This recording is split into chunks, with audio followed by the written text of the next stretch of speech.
Okay, beekeepers, this is your old pal Kirkobeeo. I'm here with Danielle from Alabama. She's a beekeeper down there, and she's the president of the Beekeepers Club. Hi, Danielle. Hi, thank you so much for doing this. Oh, my pleasure. Now, how is your bee club doing down there? Well, it's doing very well. It's growing tremendously every single year. I started out 4 years ago with it, and I'm not sure how many members they had at that time, but now they have well over 150. Our female population has grown dramatically. Every time we have a class, about 60% of the attendees are female. That's really good. That's kind of like the whole trend because I've talked to other beekeeping associations, and that's the big thing is there's lots of women now that are becoming beekeepers. And there's been a big spike in interest for beekeepers too. Yeah. Now, what do you guys do at your meetings? Do you guys talk about treatments or varroa, or what's your guys' main interest? You're talking about the class or at our Yeah, monthly meetings? like your bee club, do you? Because a lot of times people ask us about mites, and we just don't. We ignore mites because Do you? we figure that's the bee's job, right? And Right. we want to have bees that can live with the mites. So we're interested in healthy, strong bees that can live with the mites. So we don't talk about treatment at all. No, I would say that that is not the case in our club at all. Um, I think that if you do not treat your bees in our club, you're more likely to kind of skirt the issue, sort of like being, the only liberal in a conservative group. But it is, I would say that it is the majority opinion in our club that treatment is, if you don't treat, you're going to lose your bees.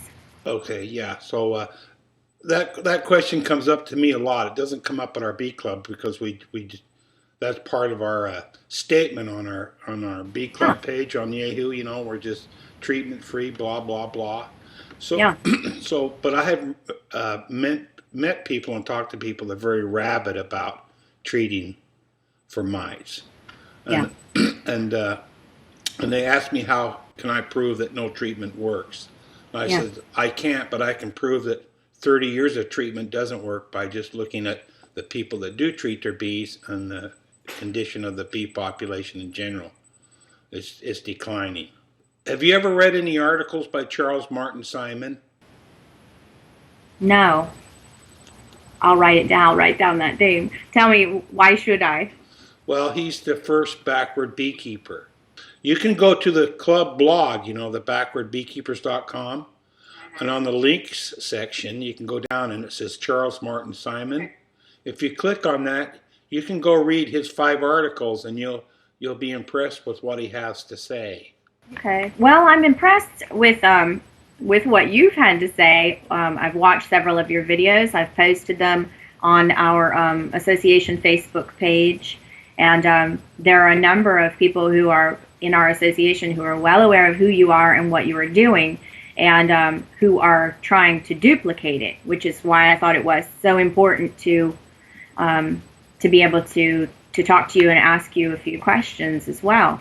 Can you tell me a little bit about your membership?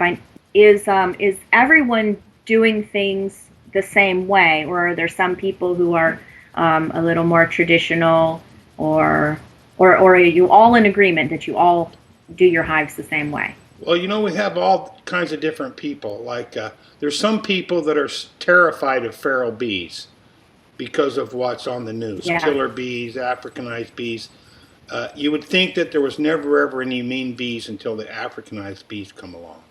So they buy packaged bees, and I've had people ask me to install their packaged bees for them, and I do. But nowadays, the packaged bees don't come. You can't get them delivered to your house here in LA till mid or late May, which is really late for here. The Yeah. last 5 packages of bees that I installed for people, they all failed by September. The Yeah. queens failed. Some Right. people use foundation. And I said, well, if you use large cell foundation, which is about 5.7, usually they crash the second year. So just be advised, you want to use foundation, they're your bees, it's your business. It's my philosophy, but every individual has their own bees. It's kind of like the Right. Bible. everybody reads it, or a lot of people do, but people interpret it different ways, use it for different Right. things, right? So so when they call me up and say my bees died, I say, well, you can get more bees, it's your business, but I think if they have clean hive with clean wax, they're not treated, which stresses them and pollutes them and contaminates them. If they can have a queen that's mated as many times as she can possibly mate, 5, 6, 7, or 8 times, the bees in your hive are going to be more diverse, and you're just going to have better odds on them surviving. Okay, so the feral colonies, they are superior in your thinking because of the way the queen has mated, or Yeah, it's important that the queen is promiscuous. The more times she mates, the better. Right? Because then, depending on what sperm she uses to fertilize the egg, you can look in your hive, you could have 3 or 4 different kinds of looking bees. Right? So you want a healthy, strong, diverse hive, because if the gombu comes through your hive, maybe the bees that have more Italian stock in them than others might be susceptible to one disease more than another. right. So you want a diverse population from your bees. Now, all feral bees, if you went and had a gum tree down there somewhere in your neighborhood and someone split it open and cut the combs out, you could measure them combs in the brood nest. They'd be about 4.7 millimeters in the brood nest. Okay. So they're smaller, so they're healthier, so they're faster. So I just kind of read some things by Michael Bush. I read some things by Charles Martin Simon. I read some things by D. Lusby, and then I took a look. Like, the real problem for bees, really, the main problem bees have had is man. Because if you look at the previous 72 million years before man come along, bees lived and survived quite well. But then man decided that they should be bigger. He decided to put chemicals in there. He artificially inseminated the queen.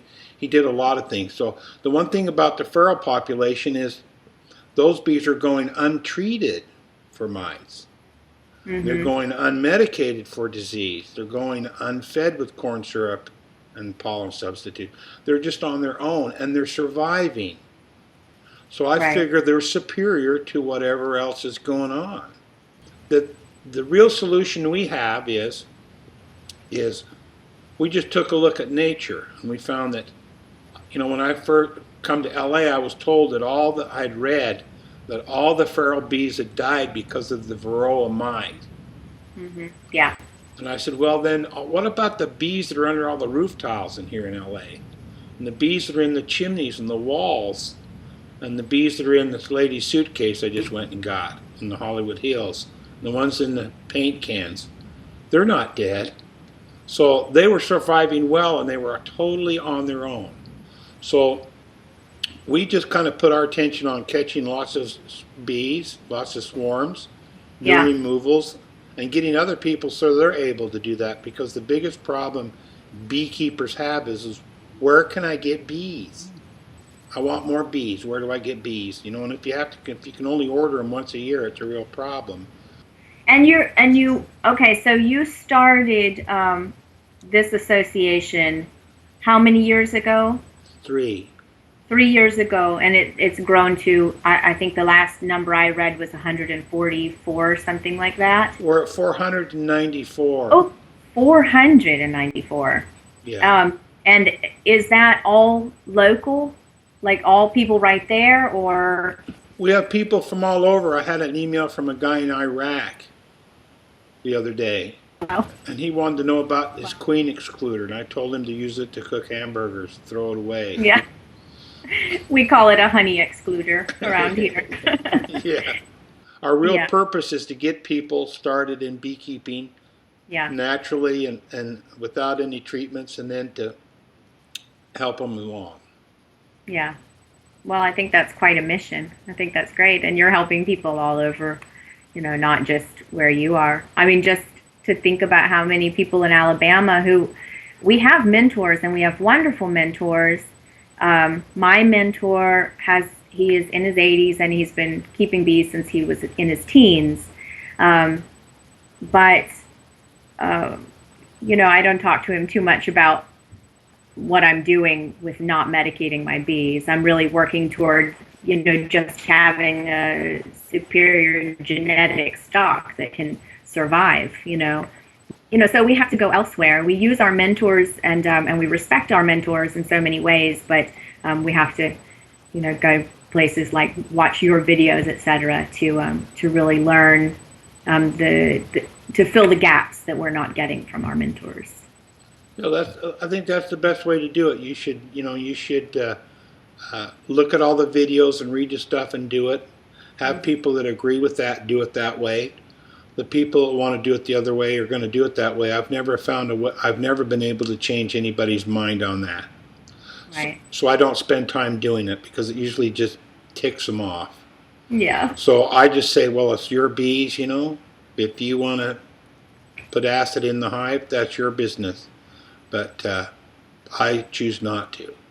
When I took the beekeeping course, I knew nothing. I read everything I could find, but I really knew nothing.